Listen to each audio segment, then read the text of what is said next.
everyone. So technical difficulty after technical difficulty. Started my first live. The internet went out.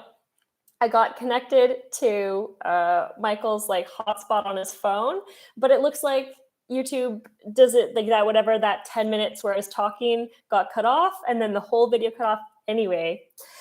This is why I normally do, I guess, videos that aren't live, especially in a place where I can't rely on the internet. But I realized that a whole like 10-minute chunk was missing. So I am recording the answers to those questions now so that if that was one of your questions, I don't want to miss it.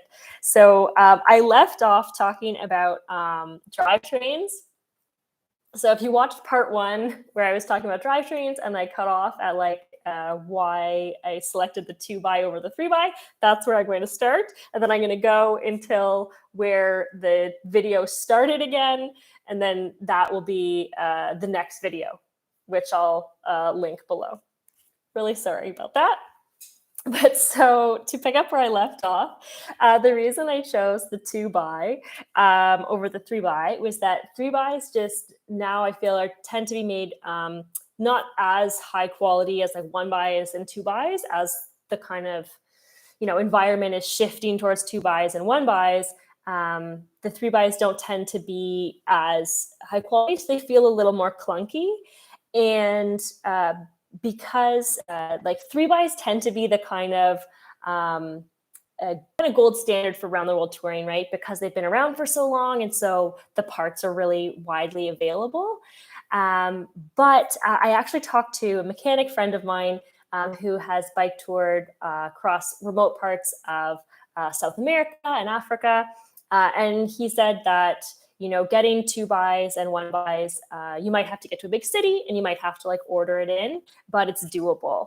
And so I decided the kind of ease of riding on a day-to-day basis with a 2x system and that kind of smoother ride was worth it in order to, as a trade-off with the fact that I might have to wait to get the parts in.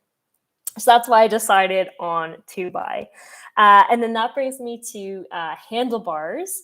Somebody was wondering about the handlebars I chose and whether I like them. I picked the Velo Orange Crazy bars because I liked that they had this kind of swoop position that was really comfortable, but then they also had bull horns for kind of like a more aerodynamic position.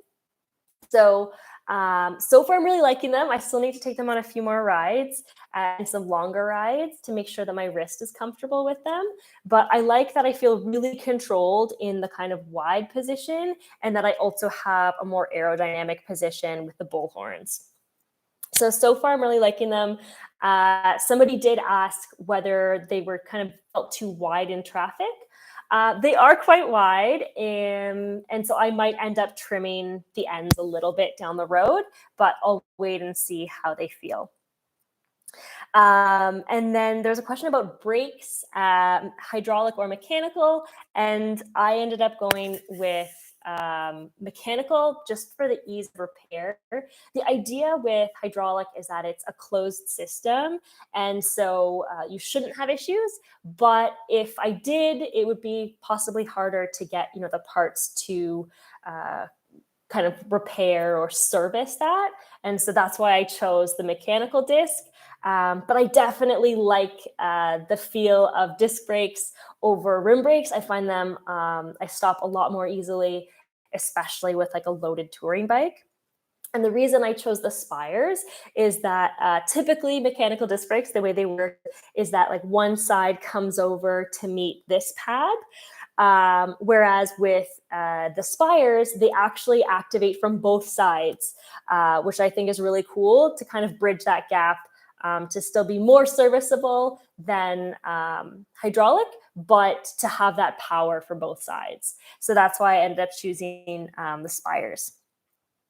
And then I had some kind of smaller part questions. One of them is the brand of my seat post. I use, which is actually still here, I use the Thompson Elite setback seat post. So because I sit more upright, when I was in like a more drop bar position, when I shifted, changed my setup to be more upright, I found that I couldn't kind of scooch myself back enough, that I was having this knee pain. And so the setback seat post from Thompson, it is expensive, but it was the only solution that I could find to kind of get me back that little bit further. And it's been making a big difference for my knees and my comfort. So definitely worth it for me. But that's the seat post I use. And then for some of the other like small parts, it's so specific. Like what works, what parts work with each other is so specific. And I have so much respect with mechanics that have like this encyclopedic knowledge of all these different numbers.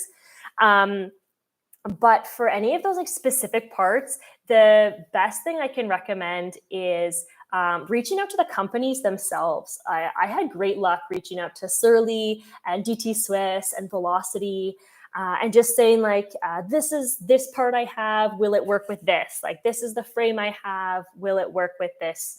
And I found them really responsive and really knowledgeable and really helpful.